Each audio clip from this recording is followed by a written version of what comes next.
ಆಶಾಲತಾ ಅವರ ಬಗ್ಗೆ ಎಲ್ಲ ವಿಚಾರಗಳನ್ನು ನಮಗೆ ತಿಳಿಸಿಕೊಟ್ಟಿರ್ತಕ್ಕಂಥ ಜಾನಗಿರಿ ವೆಂಕಟರಾಮಯ್ಯನವರೇ, ನನ್ನ ಆತ್ಮೀಯ ಗೆಳೆಯರು, ಕರ್ನಾಟಕಕ್ಕೆ ಒಂದು ಪರ್ಮನೆಂಟ್ ಮುಖ್ಯಮಂತ್ರಿಯನ್ನು ಕೊಟ್ಟಿರ್ತಕ್ಕಂಥ ಡಾಕ್ಟರ್ ಮತ್ತು ವೇದಿಕೆಯ ಮುಂದೆ ಆಸೀನರಾಗಿರ್ತಕ್ಕಂಥ ಎಲ್ಲ ಗಣ್ಯರೇ, ವಿಶೇಷವಾಗಿ ನಮ್ಮ ಖ್ಯಾತ ರಂಗಕರ್ಮಿ ನರೇಂದ್ರ ಬಾಬು ಅವರು ಬಂದಿದ್ದಾರೆ, ಹಾಗೂ ನಮ್ಮ ಕರ್ನಾಟಕ ನಾಟಕ ಅಕಾಡೆಮಿ ಸದಸ್ಯರಾಗಿರ್ತಕ್ಕಂಥ ಚಂದ್ರಶೇಖರ್ ಅವರು ಬಂದಿದ್ದಾರೆ. ಇನ್ನೂ ಅನೇಕ ಜನ ಗಣ್ಯರು ಇಲ್ಲಿ ಉಪಸ್ಥಿತರಿದ್ದಾರೆ. ಇವತ್ತು ಬಹಳ ಒಳ್ಳೆಯ ಕೆಲಸವನ್ನು ಮಾಡಿದ್ದಾರೆ. ಆಶಾಲತಾ ಅವರಿಗೆ ಇವತ್ತು ಗೌರವಿಸುವುದರ ಮೂಲಕ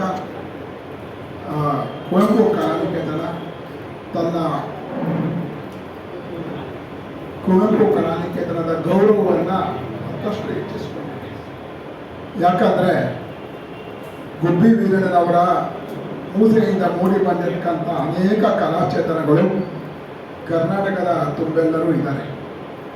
ಇವತ್ತು ನಿಜವಾಗ್ಲೂ ಹೇಳಬೇಕು ಅಂದರೆ ನೀವು ಎಷ್ಟು ಜನಕ್ಕೆ ಪ್ರಶಸ್ತಿ ಗುಬ್ಬಿ ವಂಶಸ್ಥರು ಕೊಟ್ಟಿದ್ದೀವೋ, ಇನ್ನೂ ಅದಕ್ಕಿಂತ 2 ಜನ ಗುಬ್ಬಿ ಪ್ರಶಸ್ತಿ ರಾಜ್ಯ ಸರ್ಕಾರ ಗೌರವಿಸಬಾರ್ದಂಥ ಪ್ರತಿಭೆಗಳು ಆ ಒಂದೇ ಕುಟುಂಬದಲ್ಲಿದ್ದಾರೆ ಅಂದರೆ ತಪ್ಪಲ್ಲ. ಅಂತಹ ಒಂದು ಪ್ರತಿಭಾನ್ವಿತ ಕುಟುಂಬ ಬಿ ಜಯಮ್ಮನವರಾಗಿರ್ಬೋದು, ರಾಜಮ್ಮನವರಾಗಿರ್ಬೋದು, ಮಾಲ್ತಮ್ಮ ಆಗಿರ್ಬೋದು, ಸ್ವರ್ಣಮ್ಮ ಆಗಿರ್ಬೋದು, ಇವರೆಲ್ಲರೂ ಕೂಡ ಇವರ ಚಿಕ್ಕಮ್ಮ ದೊಡ್ಡಮ್ಮ ಇವ್ರುಗಳೇ. ಮೊನ್ನೆ ಜಿ ವಿ ಶಾರದಾ ಅವ್ರಿಗೆ ನಾವು ಗುಬ್ಬಿ ವೀರಣ್ಣ ಪ್ರಶಸ್ತಿಯನ್ನು ಅಂದರೆ ಅನೌನ್ಸ್ ಆಗುತ್ತೆ, ತೀರ್ಮಾನ ಮಾಡಿದ್ದೀವಿ. ಇನ್ನೊಂದು ವಾರದಲ್ಲಿ ಅದು ಅನೌನ್ಸ್ ಆಗುತ್ತೆ. 5 ಲಕ್ಷ ರೂಪಾಯಿ ಸರ್ಕಾರ ಕೊಟ್ಟು ರಥೋತ್ಸವಕ್ಕಿಂತ ಮೀಲಾದಂಥ ಪ್ರಶಸ್ತಿಯನ್ನು ನಾವು ಜಿ ವಿ ಶಾರದಾ ಅವರಿಗೆ ಕೊಟ್ಟಿದ್ದೀವಿ. ಬಹುಶಃ ಕರ್ನಾಟಕದಲ್ಲಿ ಆಶಾಲತಾ ಅವರಾಗಿರ್ಬೋದು ಅಥವಾ ಗುಬ್ಬಿ ಕಂಪ್ನಿಯ ಅನೇಕ ಬಿ ಜಯಶ್ರೀಯಿಂದ ಹಿಡಿದು ಎಲ್ಲರೂ ಕೂಡ ಚಲನಚಿತ್ರ ರಂಗದಲ್ಲಿ ಅವರು ನಟನೆಯ ಮೂಲಕ, ಹಾಡುಗಳ ಮೂಲಕ, ಗಾಯನದ ಮೂಲಕ, ಸಾಹಿತ್ಯದ ಮೂಲಕ ಎಷ್ಟೇ ಪ್ರಸಿದ್ಧರಾಗಿದ್ದರೂ ಕೂಡ ನಾನು ರಂಗಭೂಮಿಯ ನಂಟನ್ನು ಯಾವತ್ತೂ ಕೂಡ ಬಿಟ್ಕೊಟ್ಟವರಲ್ಲ ಈ ಕುಟುಂಬ. ಅದು ನನಗೆ ನಿಜವಾದ ಸಂತೋಷದ ವಿಚಾರ. ಅದು ಕನ್ನಡ ರಂಗಭೂಮಿಗೆ ತೋರಿಸಿದ ದೊಡ್ಡ ಗೌರವ. ಇವತ್ತು ನೋಡಿ, ಜಿ ವಿ ಶಿವಾನಂದ ಇದ್ರು, ಚನ್ನಬಸಣ್ಣ ಇದ್ರು, ಗುಬ್ಬಿ ವೀರಣ್ಣವರ ಮಕ್ಕಳು ಎಷ್ಟು ದೊಡ್ಡ ಪ್ರತಿಭೆಗಳು. ಅವ್ರು ಯಾವತ್ತೂ ಕೂಡ ಅವ್ರಿಗೆ ಬೇಕಾದಷ್ಟು ಅವಕಾಶಗಳು ಬಂದಿತ್ತು, ಅವ್ರು ಹೋಗಲಿಲ್ಲ. ಅದೇ ರೀತಿಯಾಗಿ ಮಾಲ್ತಮ್ಮನವರು, ರಾಜಮ್ಮನವರು ಎಲ್ಲರೂ ಕೂಡ ನಮಗೆ ರಾಜ್ಕುಮಾರ್ನ ನಾವು ಎಷ್ಟರ ಮಟ್ಟಿಗೆ ಗೌರವಿಸ್ತೀವೋ ಅಷ್ಟೇ ಮಟ್ಟಿಗೆ ನಾವು ಗುಬ್ಬಿ ಕಂಪ್ನಿಯನ್ನು ಕೂಡ ಗೌರವಿಸ್ತಾ ಬಂದಿದ್ದೀವಿ. ಇವತ್ತು ನರಸಿಂಹರಾಜು ಬಂದಿದ್ರೆ, ಬಾಲಕೃಷ್ಣ ಬಂದಿದ್ರೆ, ಜಿ ವಿ ಅಯ್ಯರ್ ಬಂದಿದ್ರೆ, ಗಂಗಾಧರ ರಾಯರು ಬಂದಿದ್ರೆ, ಇವರೆಲ್ಲ ಮೊನ್ನೆ ಅಂತ ನಮ್ಮ ಉಮೇಶ್ ಆಗಿರಲಿ, ಇನ್ನೂ ಅನೇಕ ಜನ ಹೇಳ್ತಾವ್ರೆ. 100 ಜನದ ಹೆಸರು ನಾವು ಹೇಳ್ಕೊಡ್ಬೋದು. ಅವರೆಲ್ಲರನ್ನೂ ಕೊಟ್ಟಿರ್ತಕ್ಕಂಥ ಕೀರ್ತಿ ಅಂತ ಅಂದರೆ ಗುಬ್ಬಿ ಕಂಪ್ನಿ. ಹಾಗಾಗಿ ಇವತ್ತು ನಾವು ಗುಬ್ಬಿ ಕಂಪ್ನಿಯನ್ನು ಕನ್ನಡ ರಂಗಭೂಮಿಯ ಚರಿತ್ರೆಯಲ್ಲಿ ಯಾವತ್ತೂ ಯಾರೂ ಮರೆಯಲಾಗದಂತಹ, ಬಿಡಲಾಗದಂತಹ ಒಂದು ನಿಜವಾದ ಕೂಡ ಒಂದು ದೊಡ್ಡ ಆಸ್ತಿ ಅಂತ ನಾನು ತಿಳ್ಕೊಂಡಿದ್ದೀನಿ. ಅಂತಹ ಒಂದು ದೊಡ್ಡ ಆಸ್ತಿಯಾಗಿರ್ತಕ್ಕಂಥ ಪೀಳಿಗೆಯಲ್ಲಿ ಆಶಾಲತಾ ಅವರು ಈಗಾಗಲೇ ಅವರು ಸುಮಾರು ನನ್ನ ಪ್ರಕಾರ 200 ಚಲನಚಿತ್ರ ಆಗಿರ್ಬೋದು, 300 ಚಲನಚಿತ್ರಗಳಲ್ಲಿ ಅವರು ಅಭಿನಯಿಸಿದ್ದಾರೆ. ಒಂದು 25 ದೈನಿಕ ಧಾರಾವಾಹಿಗಳಲ್ಲಿ ಅಭಿನಯಿಸಿದ್ದಾರೆ. ಪ್ರಮುಖ ಪಾತ್ರಗಳನ್ನ ಎಲ್ಲರೂ ಕೂಡ ಪ್ರಮುಖ ಪಾತ್ರಗಳನ್ನ ವಹಿಸಿದ್ದಾರೆ. ನಾನು ಈಗಿರೋ ಮನೆ ಹತ್ರನೇ ಮನೆ ಇತ್ತು. ಆಮೇಲೆ ನಾನು ಅಲ್ಲಿ ಹೋಗಿದ ತಕ್ಷಣ ಅವ್ರ ಮನೆ ಗೊತ್ತಾಗೋಗ್ತಿತ್ತು.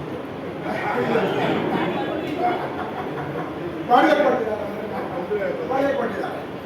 ನನಗೆ ಇವತ್ತು ಕೂಡ ನಾನು ಅನ್ಕೋತಾ ಇರ್ತಿದ್ದೆ, ಆಶಾಲತಾ ಅವರು ಇಲ್ಲೇ ಇದ್ದಿದ್ರೆ ನಮ್ದೆಲ್ಲ ಕಾರ್ಯಕ್ರಮಕ್ಕೂ ಕೂಡ ಈಗಲೂ ಕೂಡ ಸಂತೋಷ ಅವ್ರು ಬರಬೇಕು. ನನಗೆ ಇವತ್ತು ನಿಜವಾಗ್ಲೂ ಕೂಡ ನಮ್ಮ ಜಾನಗಿರಿ ಅವರು ಬಂದು ಇವತ್ತು ಈ ಕಾರ್ಯಕ್ರಮದಲ್ಲಿ ಆಶಾಲತಾ ಅವ್ರನ್ನ ಗೌರವಿಸುವಂಥ ಕೆಲಸವನ್ನು ಮಾಡಿರ್ತಕ್ಕಂಥದ್ದು ಭಾಳ ಸಂತೋಷ. ಯಾಕಂದರೆ ಯಾವುದೋ ಮಂತ್ರಿ, ಶಾಸಕ ಮಗರೊಬ್ಬರು ಬಂದು ಗೌರವ ಮಾಡೋದಕ್ಕಿಂತಲೂ ಕನ್ನಡಕ್ಕೋಸ್ಕರ, ಈ ನಾಡು ನುಡಿ ನೀರಿಗೋಸ್ಕರ, ನೆಲಕ್ಕೋಸ್ಕರ ಯಾರು ಸದಾ ದುಡಿತಿರ್ತಾರೆ ಅಂಥವರು 4 ಒಳ್ಳೆಯ ಮಾತುಗಳು ಆಡೋದ್ರ ಮೂಲಕ ಗೌರವಿಸಿದೆಯಲ್ಲ, ಅದು ನಿಜವಾದಂತಹ ಗೌರವ ಅಂತ ನಾನು ಭಾವಿಸ್ಕೊಂಡಿದ್ದೀನಿ.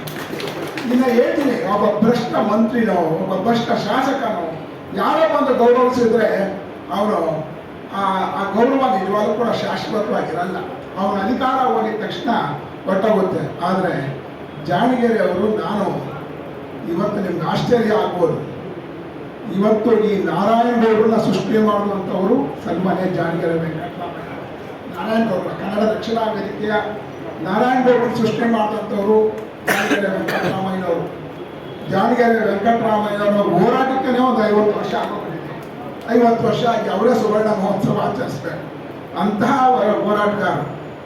ನನಗೆ ನಿಜವಾದಂತಹ ಪ್ರಾಮಾಣಿಕವಾದಂತಹ ಹೋರಾಟಗಾರರು ಯಾವಾಗಲೂ ಕೂಡ ನನ್ನನ್ನು ತಾವು ಮಾಡಬೇಕಾದಂಥ ಕೃತಿಗಳ ಮೂಲಕ ಬಂದಿರ್ತಕ್ಕಂಥವರು ಜಾಣಗೆರೆ ವೆಂಕಟರಾಮಯ್ಯನವರು. ನನಗೆ ಆಶ್ಚರ್ಯ ಆಗುತ್ತೆ. ಸುಮಾರು 20-22 ವರ್ಷಗಳ ಹಿಂದೆ ಒಂದು ದಿವಸ ನಾನು ಪ್ರಶ್ನೆ ಪತ್ರ ಬರ್ತಾ ಇದ್ರೆ ಜಾಣಗೆರೆ ಅವರು ಬಂದರು. ನಗರ್ಮಿರ್ತಿ ಬನ್ನಿ ಇದೆ ಅಂದರು. ಏನು ನಮ್ಮವರೆಲ್ಲ ದೂರದರ್ಶನ ಅಂತ ಗಲಾಟೆ ಮಾಡಿ 50 ಜನ ಅವರೇ, ಅವ್ರಿಗೊಂದು ಊಟ ಕೊಡಿಸ್ಬೇಕಲ್ಲ ನೀವು. ನಾನು ಆಯ್ತು ಸರ್ ಅಂತೇಳಿ ಪ್ರಶ್ನೆ ಪತ್ರ ಅಂದರೆ ನೀವು ಯೋಚನೆ ಮಾಡಿ, ಅವ್ರು ಊಟ ಮಾಡಿರಲಿಲ್ಲ, ಅದೇ ಚಳುವಳಿ ಮಾಡಿದಾಗ 50 ಜನಕ್ಕೆ ಊಟ ಕೊಡಿಸಿ ಅಂತೇಳೋರು. ಅಂತಹ ಮಾತೃ ಹೃದಯಿ, ಕನ್ನಡದ ಹೃದಯಿ ಸನ್ಮಾನ್ಯ ಜಾಣಗೆರೆ ಅವರು ಈ ಕಾರ್ಯಕ್ರಮಕ್ಕೆ ಬಂದಿದ್ದಾರೆ ಅಂದರೆ ದೊಡ್ಡ.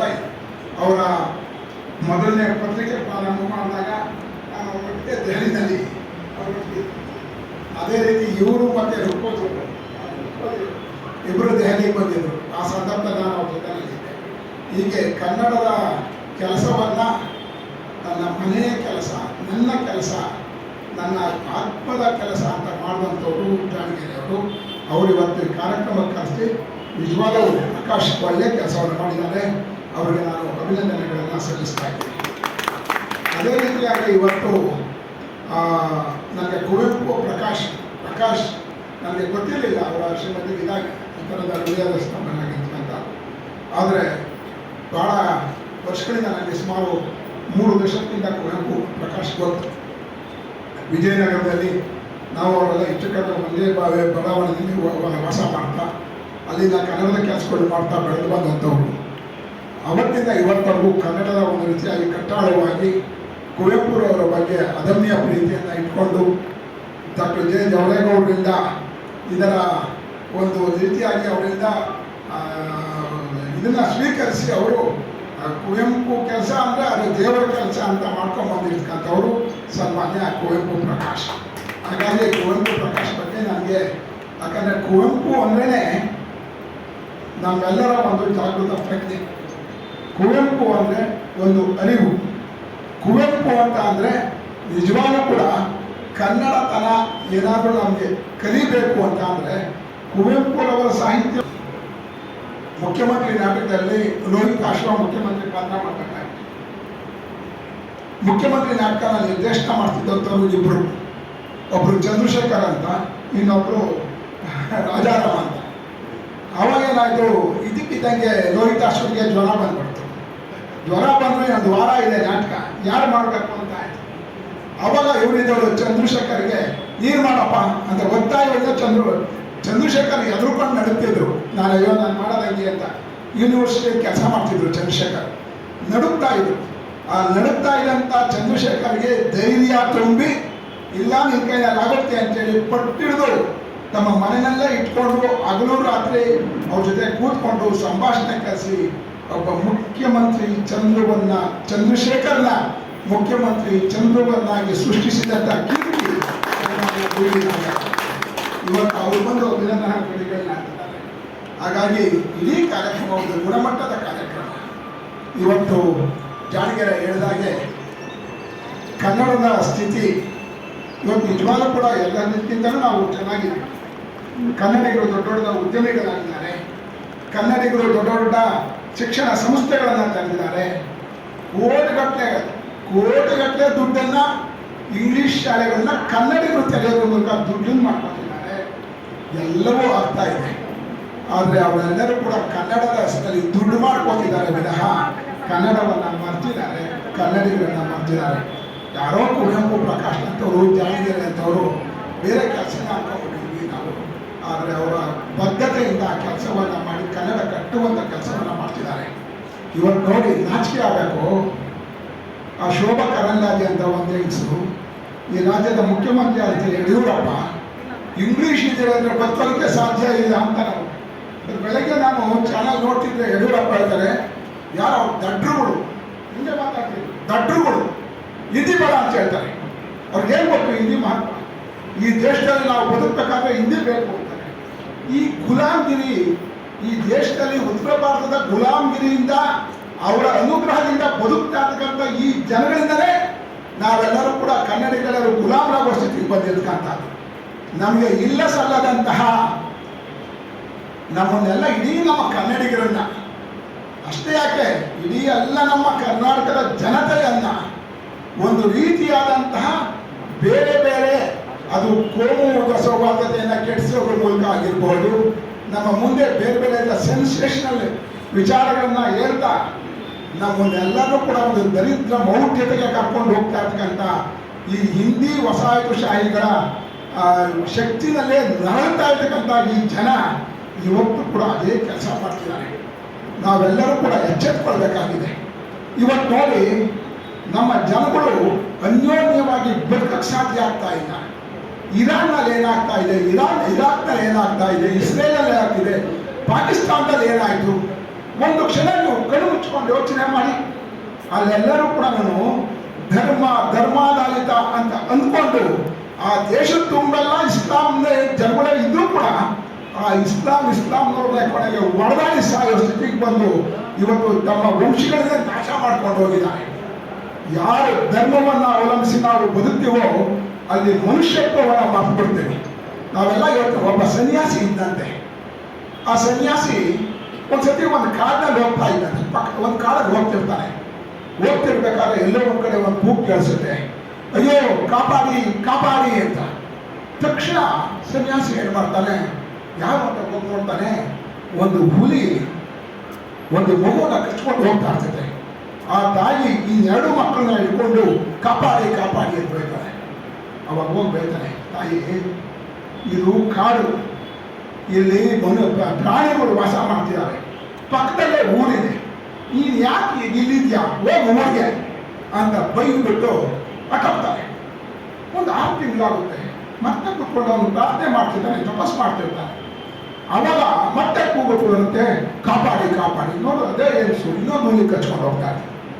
ನಾನು ಅವಾಗಲೇ ಹೇಳಿದ್ದೆ ನಮ್ಮ ಅಂತ. ಅವಳು ರಪ್ಪಂತ ಮಗುನ ಎತ್ಕೊಂಡು ಹೊಟ್ಟೋಗ್ತಾಳೆ. ಮಾತು ಕೇಳೋದೇ ಇಲ್ಲ, ಸನ್ಯಾಸಿ ಮಾತು ಕೇಳೋದೇ ಇಲ್ಲ. ಅವನು ಸನ್ಯಾಸಿ ಹುಚ್ಚಿ ಇವಳವಳು ಅಂತ ಬರ್ತಾರೆ. ಇನ್ನೊಂದು 6 ತಿಂಗಳು ಕಳೆಯುತ್ತೆ. ಮತ್ತೆ ನೋಡಿದ್ರೆ ಮತ್ತೆ ಕೂಗ್ತಾ ಇರ್ತಾಳೆ, ಕಾಪಾಡಿ ಕಾಪಾಡಿ. ನೋಡು ಅದೇ ಎನ್ಸು ಇರೋ ಮಗನ ಕಚ್ಕೊಂಡು ಹೋಗ್ತಾ ಇರ್ತಾರೆ.